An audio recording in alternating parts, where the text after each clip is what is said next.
จะเป็นทางธนาคารพัฒนาก็คือดอนแซมนี่เนาะแล้วก็จะมีทางพัฒนาบุรีเอาละตอนนี้กะเกียมกันแล้วกะเกียมกันเนาะก็เบิ่งเรื่องความนักว่าซีนักซีพายยกไม้พายขึ้นแปลว่ายังบนทันพร้อมเพื่อนักว่ายกไม้พายขึ้นแปลว่ายังบนทันพร้อมต้องได้อันนี้เอิ้นว่าเป็นการรอคนใจรอบอกให้ท่านผู้ชมอยู่ทางบ้านรถใจรอเป็นการภารกิจก็บ่ต้องไปใส่เรือพวกตุ้งๆเลยว่าบ่ต้องไปใส่เรือเดี๋ยวนี้เอาไว้ก่อนตอนนี้ผู้บรรยายอย่าคล้องน้ำกับโบหยอกเข้า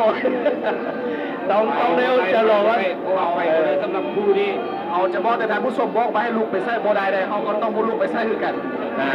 แมนแล้วเกียมแล้วตอนนี้เริ่มแล้วเกียมกันแล้วแต่ว่านักซีพายของทางนครหลวงวิจันทร์ยังโบทันพร้อมเนาะจะยกไม้พายขึ้นไปมาเลยความนี้เป็นความที่10เป็นความตัดเชือกระหว่างธนาคารพัฒนาลาวในนามตัวแทนของธนาคารพัฒนาลาวโยนทางเมืองขั้วโคจรมาพบกันนครหลวงเวียงจันทร์โยนทางเมืองในพบเลยว่าเพื่อรับได้ไปยืนต่อท่าสิ่งที่จะเลิศกันเลยพี่น้อง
ที่ว่าตอนนี้มุกกันแล้วอยู่ในห้องที่14ธนาคารพัฒนาลาวก็ยังบ่ได้ว่าเสียดแพ้เถื่อยังมีสิทธิ์ที่จะลุ้นขึ้นมาพบกับนครหลวงวิจันทร์อีกดึงอยู่ในห้องที่14ซึ่งอยู่ในห้องที่14นี้วันที่2ตลอดระหว่างเมืองสิงห์เงินกับชัยบุรีแข่งขันกันขึ้นมาพบกับวันที่2นะว่าคู่นี้แข่งขันกันเรียบร้อยอยู่ในห้องที่13วันที่2แข่งขันกับระหว่างเมืองสิงห์เงินหรือว่าชัยบุรีขึ้นมา